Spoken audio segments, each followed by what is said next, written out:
Hello students, Ram Ram सारा ने हम कर रहे हैं हिंदी ग्रामर, जिसमें हमने पहले संज्ञा कर लिया, फिर कारक, और आज हम करेंगे सर्वनाम। ठीक है। सर्वनाम, सर्वनाम का मतलब होया करे सबका नाम, मतलब सभी नामों की जगह जो प्रयोग होता है वो होता है सर्वनाम। आपने पहले से पढ़ भी रखा हुआ, संज्ञा के स्थान पर प्रयोग होने वाले शब्दों को सर्वनाम कहते हैं।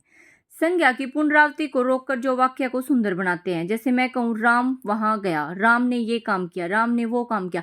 बार बार राम राम के कदम तारण की बजाय हम कह दें राम वहां गया, उसने ये काम वहां किया, मतलब संज्ञा की जगह प्रयुक्त हो गया सर्वनाम। ठीक है। अब है सर्वनाम के भेद। ये भेद भाई इंपॉर्टेंट हो जाते हैं एग्जाम के पॉइंट ऑफ व्यू से। ऐसे पूछ लेते हैं, मूल रूप या उत्पत्ति के आधार पर सर्वनाम के कितने भेद हैं, या व्याकरण के या प्रयोग के आधार पर संज्ञा के कितने भेद हैं। ठीक है।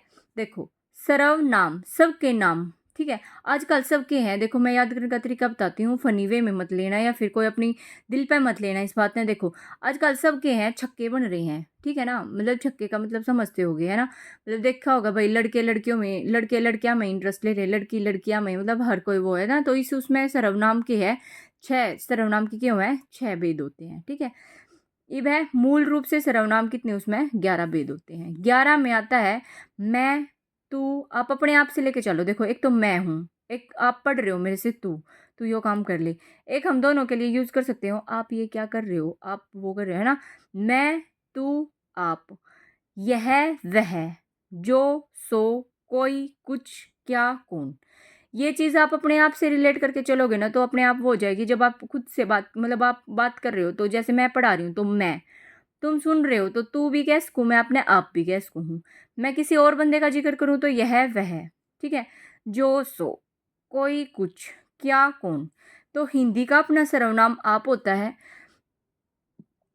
व्याकरण और प्रयोग के आधार पर जो है ना, संज्ञा सर्वनाम के 6 भेद होते हैं, जो अगले पेज पे हैं। देखो, ईब है एग्जाम में सीधा पूछे कि सर्वनाम के कितने भेद हैं, मतलब मूल रूप ऐसे सीधा लिखा है तो कितने भेद होते हैं, 6 भेद होते हैं। व्याकरण या प्रयोग के आधार पर 6 भेद होते हैं। पुरुषवाचक सर्वनाम, इसमें पहला टाइप आता है पुरुषवाचक सर्वनाम, जिसके 3 टाइप होते हैं। एक होता है उत्तम पुरुषवाचक, एक मध्यम, एक अन्य। उत्तम होया करे जिसमें हम खुद की बात कर रहे हो, मध्यम होया करे जिससे हम बात कर रहे हैं उसके बारे में ही बात कर रहे हैं, अन्य जब हम किसी और की चुगली कर रहे हैं, मतलब किसी तीसरा पर्सन। जैसे उत्तम, हम अपने के लिए क्या वर्ड यूज करते हो, मैं या फिर हम का। वाक्य में जो वक्ता बोलने वाला होता है वो होता है उत्तम पुरुष। मध्यम पुरुष तू या तुम, मतलब जो मेरी बात सुन रहा है, श्रोता। ठीक है। अन्य पुरुषवाचक ये वे अन्य, जिनके जिनके बारे में मतलब हम बात कर रहे हैं ना, मतलब किसी तीसरे बंदे का जिक्र कर रहे हैं। मैं विद्यालय जा रहा हूँ, तो यहाँ पे सर्वनाम क्या है, मैं है। तुम क्या कर रहे हो, क्या क्या है, मतलब एक पर्सनवाचक सर्वनाम हो गया। तुम क्या है, मतलब सर्वनाम हो गया। एग्जाम में अंडरलाइन कौन सा है, उस पर ध्यान देना है। अगर जैसे तुम है तो यह कि है एक मध्यम पुरुषवाचक है, ये ऑप्शन में नहीं है, तो अनुस्वर सीधा क्या होगा, पुरुषवाचक होगा। अब है पर्सनवाचक सर्वनाम। पर्सनवाचक भाई जिसमें क्वेश्चन पूछा जाए। ठीक है। निश्चयवाचक जिसमें कोई चीज़ फिक्स हो, अनिश्चय जिसमें कोई चीज़ फिक्स ना हो, और संबंधवाचक जिसमें हम किसी दूसरे से संबंध दिखाओगे। देखो, पर्सनवाचक जिसके अंदर कोई पर्सन पूछा जाए, जैसे तुम क्या खा रहे हो, तुम क्या पढ़ रहे हो, तुम किस एग्जाम की तैयारी कर रहे हो, तुम्हें मेरी वीडियो कैसी लग रही है। निश्चयवाचक सर्वनाम है जिसमें किसी चीज, जिसमें जो है ना किसी चीज के लिए फिक्सित बोध, मतलब फिक्स हो कोई चीज। जैसे ये मकान है, ये लड़का है, ये किताबें, मैं कहूँ ये पेन है, या चीज फिक्स है कि वो पेन है। ठीक है ना, ये बुक है। इब है अन्य पुरुष में ध्यान रखना, हमेशा हम इंफॉर्मेशन देंगे। जब हम अन्य पुरुष का जिक्र करते हैं उसमें हम इंफॉर्मेशन देंगे, किसी तीसरे के बारे में बात कर रखी होगी, पूरी स्टेटमेंट से मिलेगी आपने। ठीक है। फिर है अनिश्चयवाचक, जिसमें कोई चीज़ फिक्स ही ना हो, उसके लिए हम यूज़ करेंगे कोई या कुछ का। जिसमें कोई चीज़ निश्चित ना हो या फिर कोई चीज़ फिक्स ना हो। ठीक है ना, कोई, जैसे हम कह रहे हैं कोई आ रहा है, तुम कुछ खा रहे हो, है ना, फिक्स नहीं है।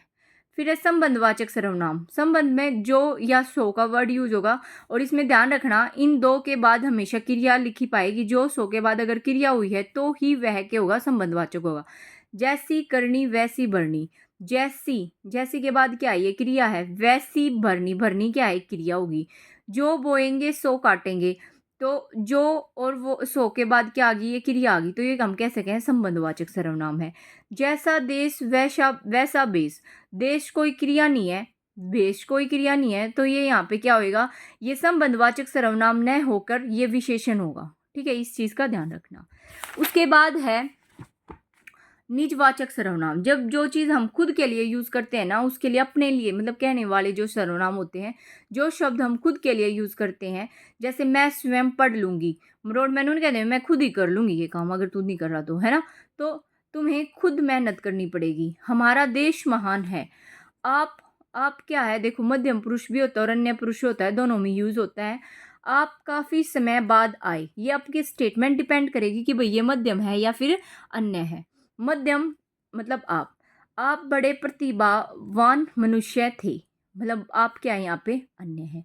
तो ये टॉपिक कवर होता है और क्वेश्चंस जब आपका सिलेबस कवर हो जाएगा, मतलब जब हमारे मेन टॉपिक्स कवर हो जाएंगे उसके बाद क्वेश्चंस भी लगाएंगे हम, ठीक है। कल हम करेंगे विशेषण।